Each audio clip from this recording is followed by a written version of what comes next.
Strikes, work stoppages. I gotta tell you, it's something I'm pretty familiar with. Matter of fact, I broke into this industry with a company that did this primarily. And I'm really familiar with this topic, and I want to talk today about strikes and why they can be so fantastic and why they can be really a big waste of time. We're going to talk about strikes on today's episode of Travel Evolved.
It's Travel Evolved. I'm Mark Holloway. Welcome to the episode, everybody. All right, I'm in my wheelhouse tonight. This is something I'm incredibly familiar with. Strikes, how strikes work.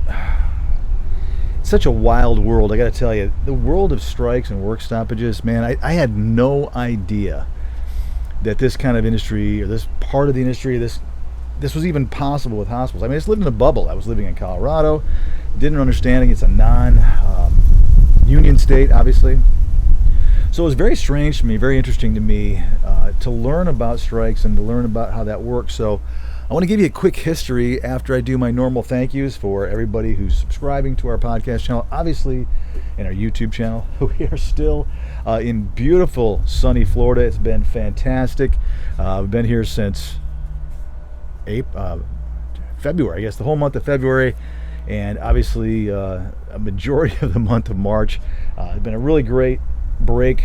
I did it because I wanted to get out of Denver for a while. I said, now that I'm an empty nester, there wasn't an awful lot of reason for me to want to stay in Colorado. Listen, I've done the Colorado thing.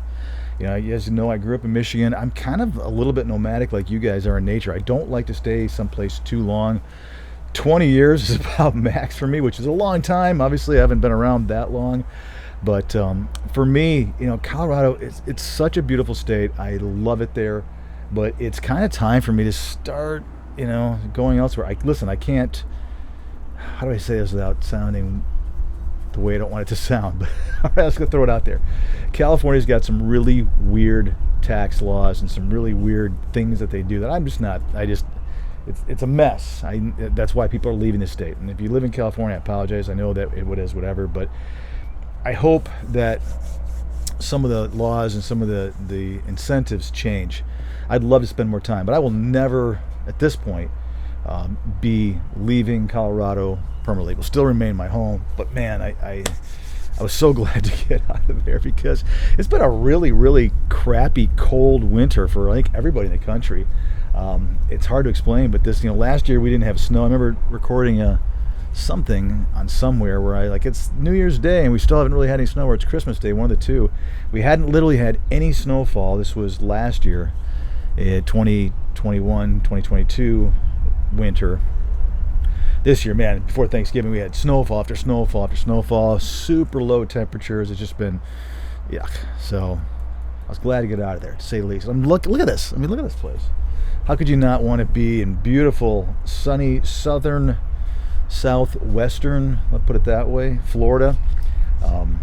It's just been great. It's been fantastic being here. I'm looking forward to getting back to Colorado at the right time, and I'm looking forward to skedaddling right off to California again, because there you go. And I'm excited to spend some time with my daughter who lives out there, and kind of I feel like she needs some parenting. It's that stage in life. She's 21 and kind of starting to branch out on her own, finishing up school, and so anyway, it's going to be fun. So let's get on with it. Strikes.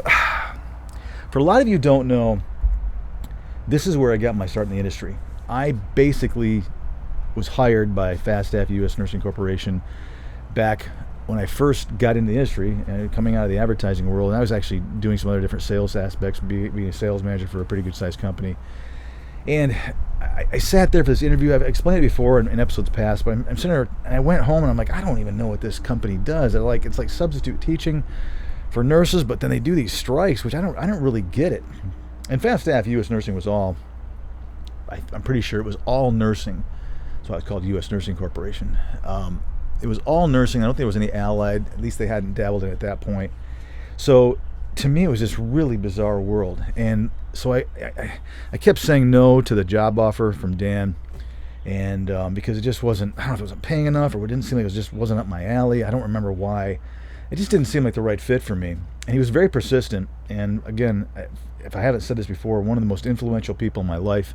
I'm forever grateful to him for getting me started in this industry, and I'm just thankful as all get out.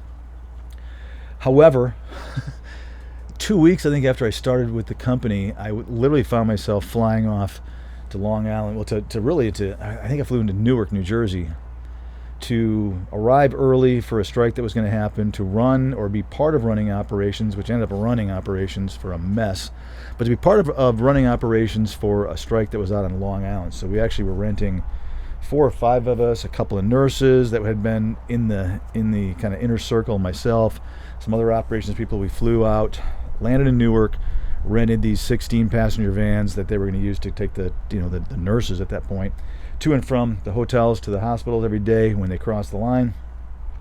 Drove them. I've never been to New York City in my life, and I literally drove from Newark. I think we went through the tunnel. I can't remember if we went through the tunnel or the bridge, but we drove through Manhattan and out to Long Island. It was an eye-opening experience for me. It was in the evening. It was dark out, and I was like this. I'm like, what is this? I'm driving a 16-passenger van through Manhattan, and I'm 29 years old, maybe. I don't remember how old I was, but it was wild to me. So I got thrown into strikes, an absolute trial by fire. I'll keep the story going a little bit because we got there and we couldn't find, the higher ups of the company couldn't find a hotel to house or enough housing to house all the travelers that were required. And I'll explain how that can happen. It was just last minute. It's just such a crazy Marine Corps kind of mentality that you go and you do, and all of a sudden you're trying to figure out as a company, believe it or not, even a company that established was still trying to secure housing. We were out on Huntington, Long Island, trying to get a whole hotel, which we ended up getting, but there was a number of places we stayed at the very beginning, and it was just it was a mess. Travelers were coming into Islip, Newark, LaGuardia, JFK, and they were being shuttled out there to get ready for this thing, and we didn't have enough places to house them. So it is such a crazy industry, and I should say part of this business. And back then, there was one company that did it. There was a spinoff, somebody that was part of FastStaff that started their own company, started his own company. When I was there, and it was the only 2 companies in the country that did it. FastStaff, I should say, U.S. Nursing had most of it, the majority of it. Every once in a while, this guy would take a deal over. But it was really what made that company so successful. And I'll explain how it is. So when I talk about strikes, I mean, I was out there for a month and a half, maybe the first time on Long Island, and then came back, and then literally a few months later, maybe 2 months later, I found myself, is that right? Yeah. A couple months later, I found myself, well, I was there for quite a while, so it had to be a couple, 3 months I was out on Long Island. Then I came back, and I found myself going to a strike up in Nyack that I was living in, I think I was playing this in Times Square at the Marriott Marquis for almost a year. And that was a wild one because I wasn't up in Nyack. I was doing a lot of the operation stuff that was kind of down in the lower part of mid-Manhattan, so to speak, and in Times Square, so in Midtown. So it was crazy. And I understand strike, and I understand strike work. I know how it works from the inside out, and I want to explain some of that to you guys here today so you guys understand it as well. As always, thank you guys for the continued subscription increase. I don't know what it is. I don't know if people are just finding us and, or you guys are telling people about us. I think it's a combination of both. I love the loyalty.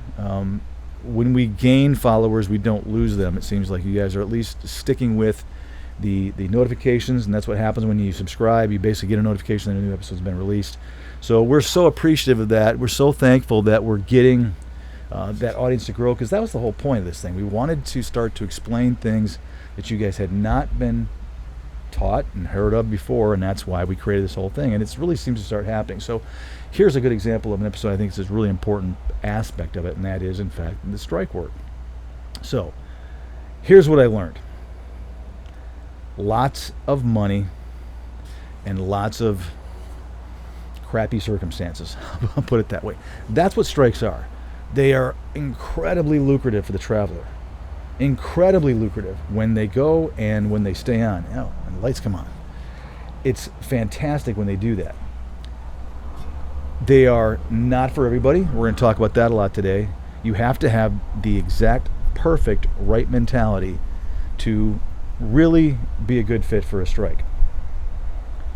Many travelers are absolutely not cut out to do strikes. And I want, during this episode, if you've ever considered one, or if you've gone to one and you know this, or just if you're poking around thinking about the possibility of doing a strike, realize this type of traveling healthcare, if you want to call it that, is absolutely, I can't stress this enough, not for everybody. You've got to have a very, like I kept saying, a Marine Corps mentality. You've got to not be, afraid for bad situations, for housing to be tough, for things to get goofed up, because it will, and it does, because it is traveling healthcare in chaos, for lack of a better word, because you just don't know what's happening next, because you're not in control, because it's the unions and the hospitals that are negotiating behind the scenes while you're trying to function and keep a hospital afloat and do whatever. So a couple things I want to mention. First of all, listen, I don't have an opinion on unions. I'm not pro-union, I'm not anti-union. I just didn't grow up really in a union situation. So for me, I understand both sides of this coin. I absolutely can understand why a negotiating union of nursing or allied professionals, of healthcare workers, would not want there to be, what they call them, scabs, to come in and take over. I have seen twice now, definitively, how having those people that cross the picket line and the union line actually help to work to make the negotiation process go better and last longer. And what I mean by that is, if there hadn't been in the situations that I was involved in, I saw sometimes when I wasn't sure if it was the case, but two for sure that I was involved in, allowed the hospitals to stay afloat, which gave them more time to negotiate. And I believe in my heart that what they ended up settling with would have been higher than had they just said, forget it, you guys are done, this is what we're offering, and we're going to go out and find new workers, which is what happens sometimes. So again, I could literally argue both sides of the coin, and I'm not here to try to pretend to be, independent or without opinion. I just don't really have one. It's one of those things that I think I could personally argue both sides effectively and explain why they're great unions I'm talking about, and why strikes are important, and why they, and I could also argue the opposite and explain to you guys why I think that, crossing the line is important. It just is one of those things that I don't believe, and maybe there's people out there that disagree with me very definitively, that there is a specific opinion, but I just found that it really depends on the situation. You never really truly know what's going to happen, whether it's going to make sense to somebody or it's not going to make sense to somebody. But in these cases, I remember very distinctly saying, oh, that actually worked out well for the healthcare professionals, and it happened to both be in New York, because I do believe in those situations I'm thinking of, and I'm not sure if it was these two or not, that had it not been for the fact that the hospital was able to stay afloat and come back to the table, these people kept their jobs. Yes, they were out of work for a while, probably hurt many of them financially for a period of time, but when all was said and done, they were able to come to the table and actually go back to work at a higher pay. So there you go. The other thing I want to talk about is, if you are a traveler that truly is built for this, you're going to thrive. I mean, that's the bottom line. I will tell you that for the right person, work stoppages, strikes are a fantastic option, provided the things that we're going to talk about here today. So I want to also, mention that it is for that right traveler. Wow, I mean, it's almost the best of everything. Short term, typically, I mean, you can go as long as you want to if the thing goes along for a long time. You can make high crazy money when you're ready to go. Typically, you can blast out of there and go. If it's still going, you can come back. But it is, in my opinion, for the right traveler, It's some of the best money you can make. It is, for those of you that don't know, it's COVID money on steroids a little bit, because you're going to work a lot more, probably. You're going to be working 6-7 days a week at the very beginning, especially. And but like I say, you're going to earn every penny of this stuff, because the conditions and the things you're going to pass up on, all the things that are opportunity cost and just your whole way of life is going to be disrupted, and it's going to have a lot to do with whether or not you succeed or not. So there's a lot of risk, but for the right person, there's a lot of reward. So we'll kind of go from there, and I'll mention that. So, okay, let's talk quickly about how this kind of thing works. I want to explain to you guys how this works from a hospital union standpoint if you don't really understand. Obviously, we're assuming in my little scenario I'm about ready to create that we're going into negotiations that the two sides are not effectively communicating, that there has been threatenings and a potential for a walkout/strike that's going to occur on this particular date. Remember that during a strike, before a strike, while the strike's going on, the facility and hopefully the union are frequently, if not often, behind the scenes negotiating, unless they're at a point where they've said we're not talking anymore until one of us comes to the table with a more reasonable offer, that sort of thing. So that's kind of happening all the time behind the scenes. Typically what will happen as things continue to, let's say, not be seen eye to eye, there is a point where somebody will give them a deadline saying, if we don't have an agreement met by this date, it could be the hospital will be saying, if you don't agree to our terms by this date, if we don't come to a conclusion, then we are locking you out. More often than not, it could also be the union saying, if you don't offer us anything that's reasonable by this date, we are going to go on strike and walk out.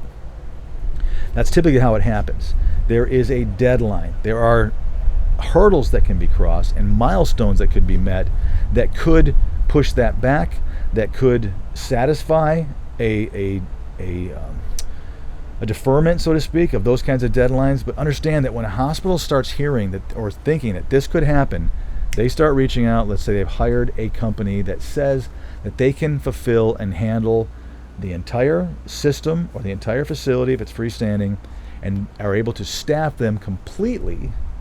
Maybe it's just nursing, maybe it's the entire hospital, maybe it's allied, maybe it's everything from A to Z if they're given enough time. Now, what typically has to happen, a little different than travel. On strikes, as you guys know, the agency is going to take care of your travel and get you out there, and everything is paid for up front because the hospital is paying for this, which means there is a point where the hospital has to give, or the system, let's put it that way, the system has to give to that agency a large deposit, enough to qualify them to be able to guarantee travel. And typically, I want to say it's 5 days, maybe I'm off on that, 4 to 5 days worth of pay. So we're talking about an entire hospital, about a little bit less than a week's worth of pay, and all this travel from all over the country. That, my friends, is a significant amount of money. Probably talking 100, and I don't even want to say what it is because it could be 100,000 easily, but it obviously is going to depend upon the size of the facility or facilities and who's walking out and how many people there are, what this particular agency is promised to be able to staff.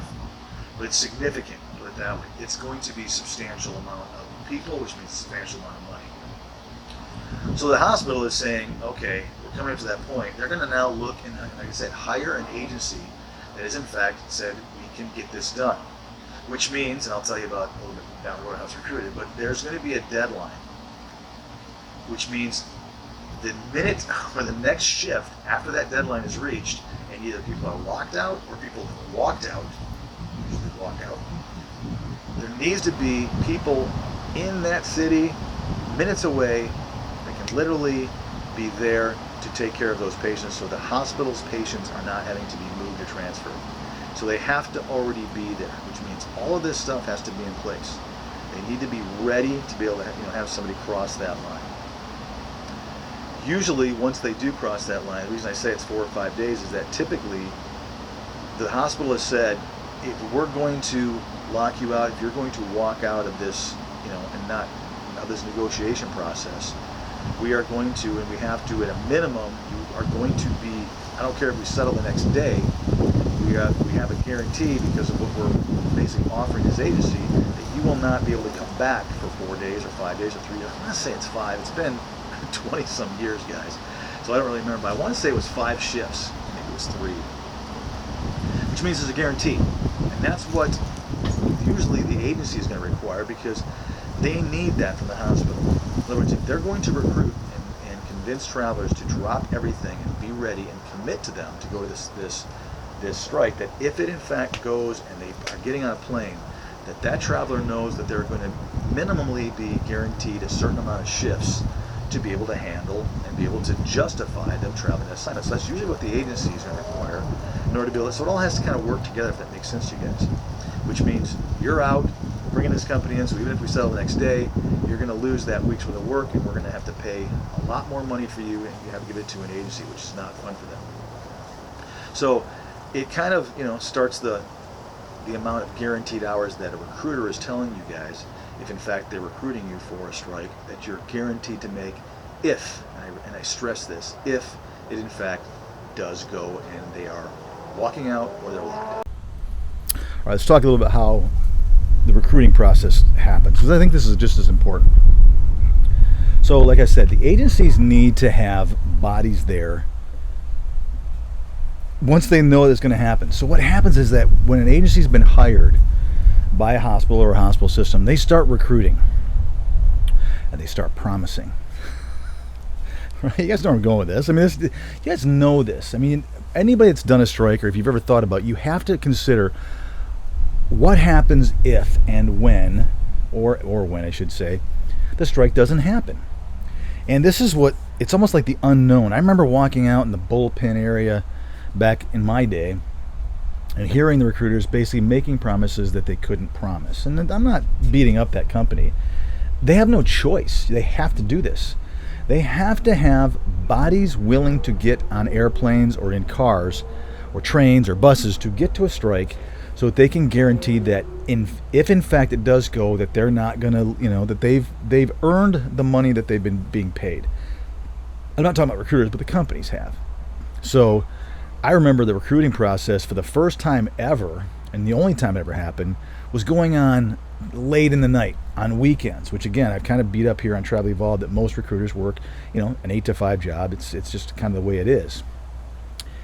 In this case, that was the same thing with that company, but when strikes happened, there was a lot of commission, a lot of incentive to work longer hours, because they wanted to make sure that they had it guaranteed. They would double, and believe it or not, even sometimes triple certain shifts, certain specialties, to make sure that they had it. They would promise the same traveler the same position, because they knew 1 or 2 of them would back out at the last second. That's how cutthroat it became.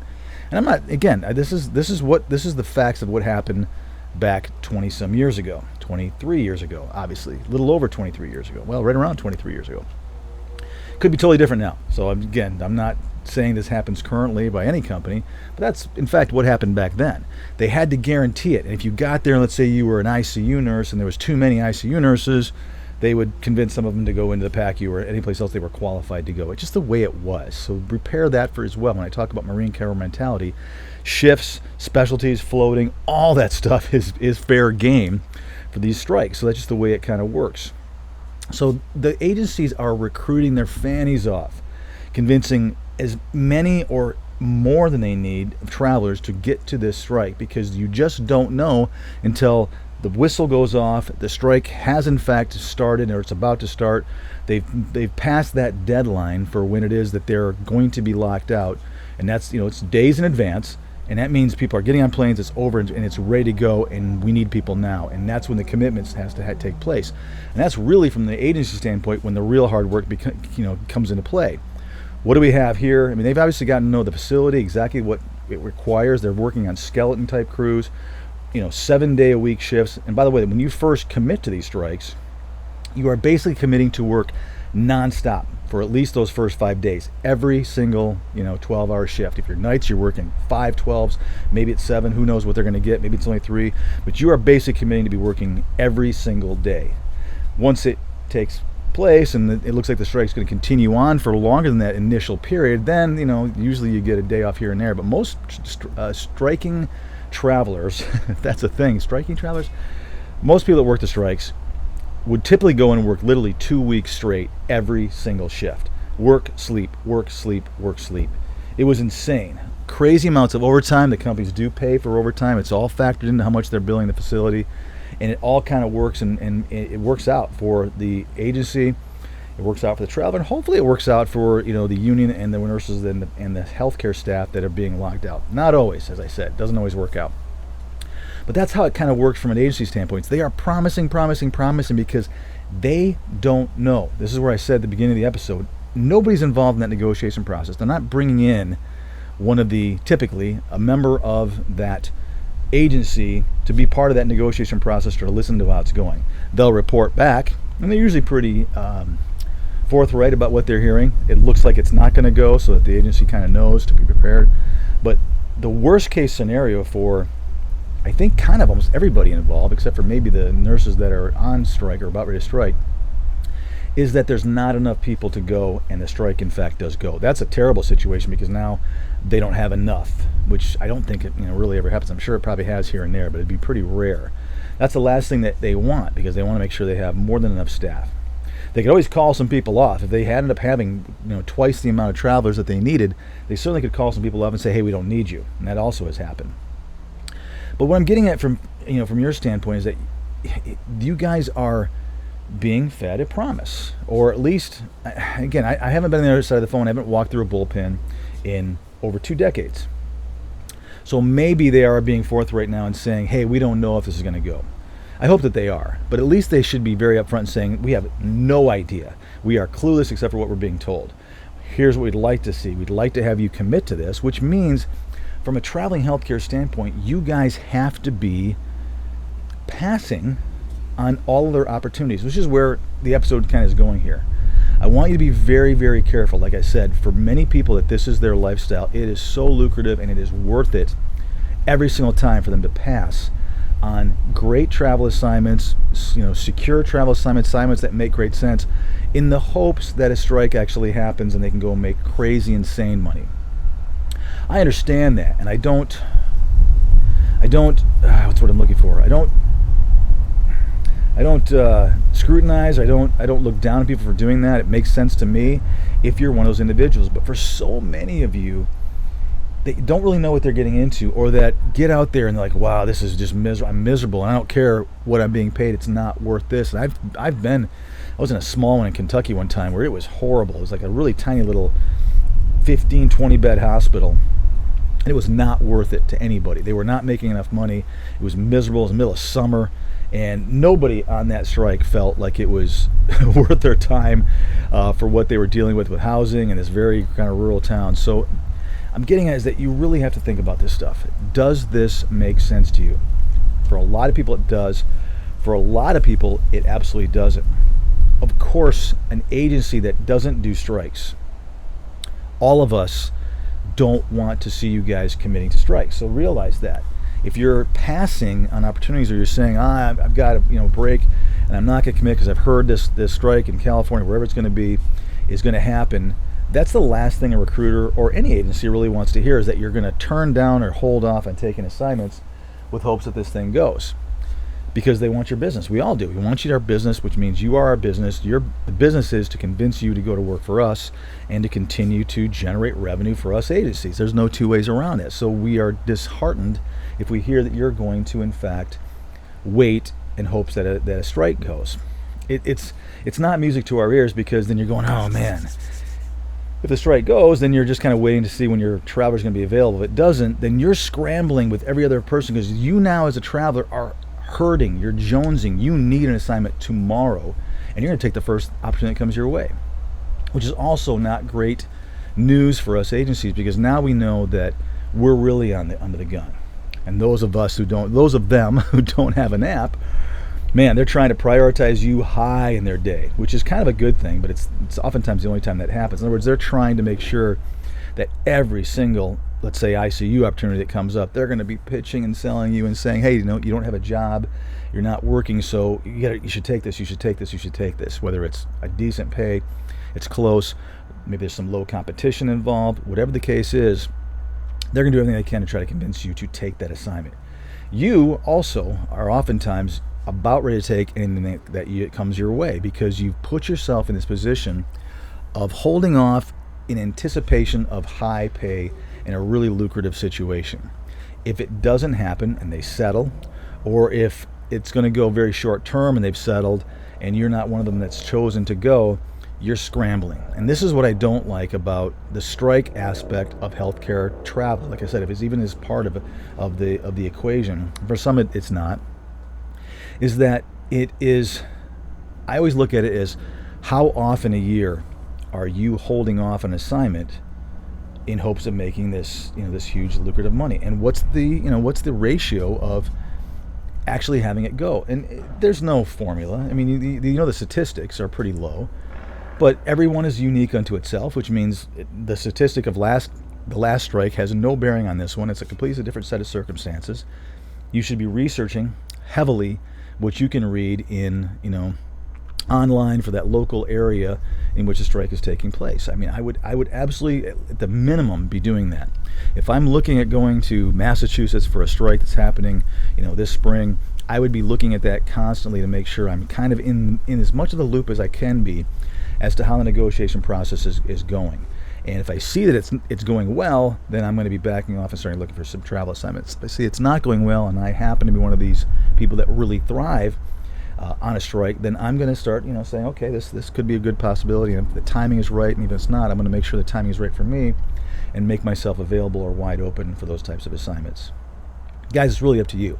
But I wanted to kind of walk you through that sort of thing and how it does. If this thing goes and you are ready to go, you're set. If it doesn't go, you're not set at all. I was going to say something else, but I am kind of trying to keep that G rating here on Travel Evolved as opposed to things I've done in the past. If it doesn't go, you're scrambling and you are in a little bit of a trouble oftentimes.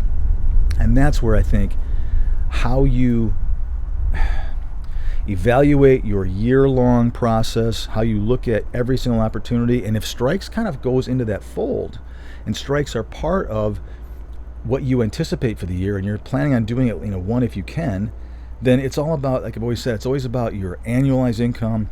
It's about one assignment over the other. What makes sense if you get a great high-paying assignment? Like, in other words, if a strike goes and you can afford maybe next winter to come down to beautiful Florida because, it's not the highest-paying place in the world, but it might make a lot of sense to you. I get all that. It totally makes sense to me if that's the way your year is going. If no strikes happen, you're a strike person, you may have to find yourself, taking an assignment somewhere further north or someplace that, not necessarily is the place that you want to go because the strike didn't in fact go. So it really comes down to, I think, your overall earning plan that you have, and again, treating this like a business model, and where you are in that I guess goal throughout the year as the year goes by. If we're looking at 2023 here, and let's say I think this is going to be March when these are aired. If it's March and I've already got basically almost a third of the year over, or fourth of the year over, I should say, I want to know, am I 25% of the way to what I wanted to be earnings-wise this year? And I'm talking about how much I'm making and how much I spent to be there. So what's my net profit on this first quarter of the year? Am I over? Am I below? And that's going to affect, in my opinion, what I'm going to do as a traveler for the next 3 quarters of the year. And I'm going to keep evaluating every time. Did I have to settle for a assignment that was paying less because I couldn't find anything and I was getting panicked and I wanted to make sure I had a job? Or did I get really lucky and found a great assignment that paid a lot or had a lot of overtime involved and now I can back off? These are the kind of things you guys should be thinking about based upon the goals that you've set for yourselves for the year and where you are currently, in that process and in that part of the year, whatever, if it's fiscally or if you start your year differently.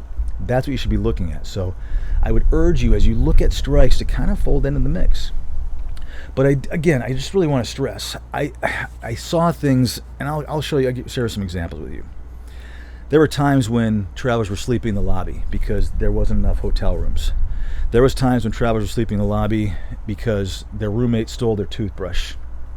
I know it sounds weird, but oftentimes you at least back then, you had a day nurse and a night nurse in a room. And you shared a room, but you each had your own bed, and there was stuff there, and it was insane. The pettiness, the silliness. It was sometimes I was embarrassed because I'm like, oh my gosh. I was running operations. I didn't really go into a lot of detail, but once I got to that first strike, I became the guy that stayed and really started handling operations, meaning making sure that we had drivers to take people to and from the airports.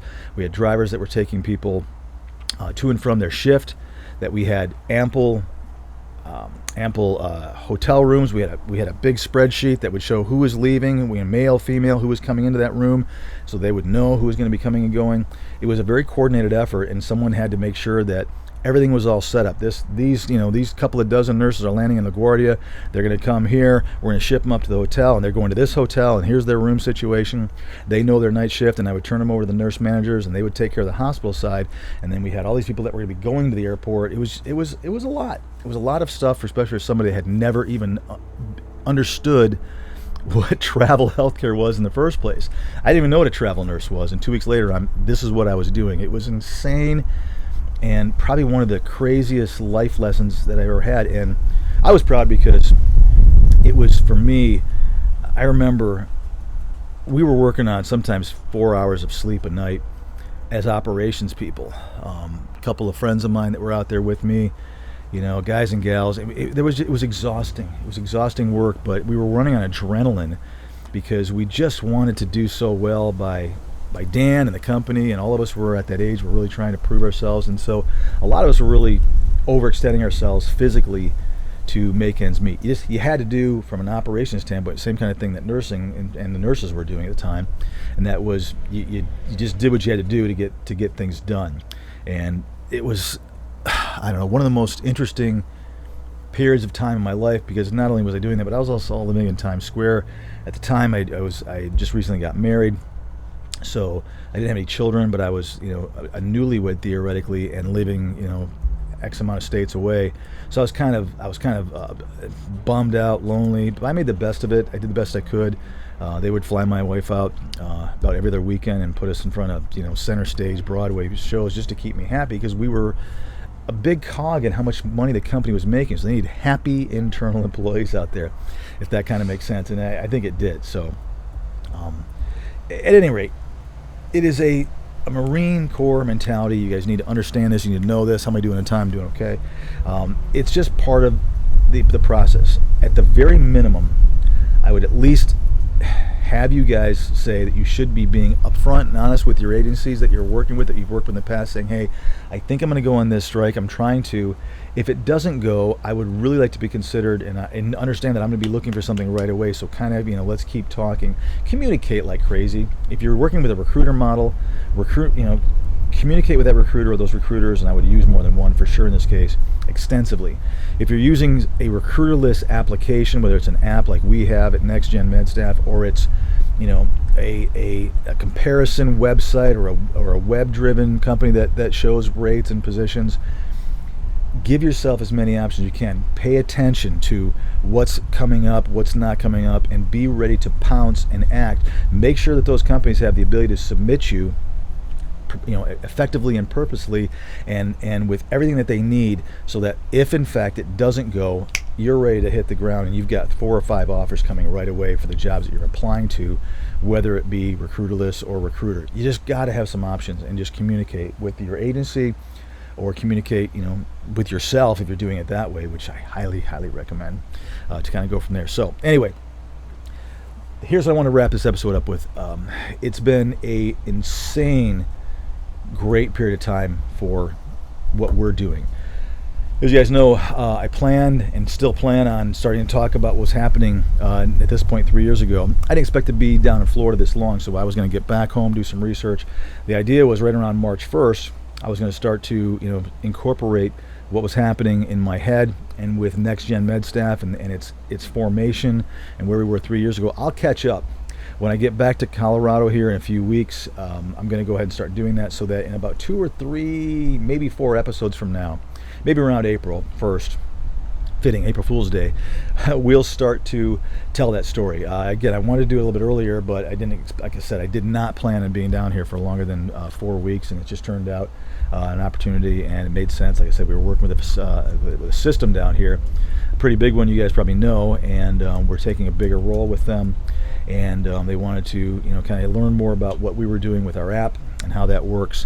And so it was a good win-win scenario, and we've had a lot of fun communicating with those folks and talking with them due east of us here, and we've enjoyed shooting across Alligator Alley and spending some time over in that part of the state. And I think a few of them, I think they're down in the Keys here still today. They had a longer weekend. I won't tell you I'm recording this on a Monday. I think there's none of the staff didn't make it back from Key West this last week, and I'm actually laughing about it because it was totally fine that they did and they went down there. So hats off to them. It's been a really good bump for next gen med staff, to say the very least. We've like I say, we are excited about where we're going. We're now starting to get, like I said, vendors and systems are starting to really pay attention to what we're doing. I've always said that the thing that we need now is we just need to continue to start to add more and more opportunities for our travelers, and that's what we're focusing on right now, more and more positions. So that's why we came down here, and it's been an insanely successful trip. We've been so busy, and it had nothing to do with what we're doing, but just ironically we got down here and things just are really taking off. I think it has a lot to do with the seasonality we talk so much about on Travel Evolved. There's been a lot of seasonality at play, especially this year. And Florida's, I'll spend a second here talking about it. Florida's so unique now that there are year-round opportunities here that we've never seen before. I mean, I know that there still is a season. Where I happen to be right now, it is everybody we talk to, the local people here, are just like, oh my gosh, it's so crowded here this winter, because more and more people are now being able to afford, hopefully, to be able to come down here. But what they said was last summer, and they think even this summer, it does empty out, but not as much, which means hospitals here in Florida are still having, staffing issues, which is great for those of you that are traveling, because Florida is always a great option, like a lot of other states that do, in fact, not have that state tax. I just wish Florida paid more, but they don't have to, because, I mean, we've booked a ton of people in the state of Florida while we've been here, because it's been funny to be like, oh, we're down here right now too. A lot of us are, not everybody. And it's like, oh, really? And they're taking jobs for literally 2/3 of what other places are paying around the country. And again, this is what I love about the recruiterless model, is that we have no opinion. Our opinion doesn't matter why a traveler's doing that. They have their own reason. It could be they want to go to Florida. It could be, the reason I'm here is because I was sick of how bitter cold it was where I live in the winter. And I think that has a lot to do with what a lot of other people are. They were just tired of it. Get me down to Florida. I know in Colorado, it is the snowiest month of the year is this month here in March, and I'm going to be missing most of it, and I'm not disappointed in that. I hate snow blowing my driveway every day and that sort of thing. So it just is. I think a lot of other people experience the same thing. So ironically, while we were here, we saw a lot of Florida bookings and Texas bookings and places like that where it wasn't because of the money.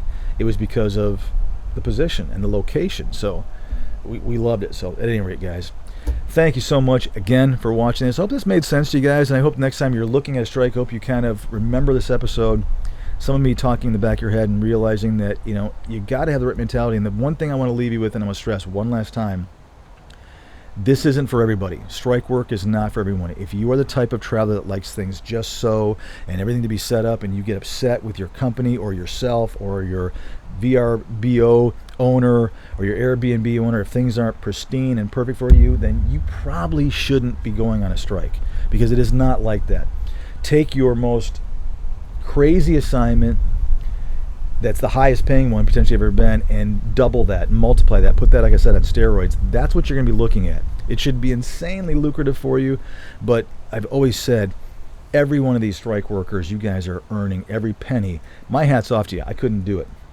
I couldn't be in that environment and work that many days in a row without being really worried about my quality of work. But for those of you guys that can do that, for those of you guys that can kind of brush off and not be upset about what's happening peripherally, and focus on your nursing or your allied career and what you're doing at your job, then you're going to kill it. Guys, as always, I appreciate it. I'll catch you next week on Travel Evolved.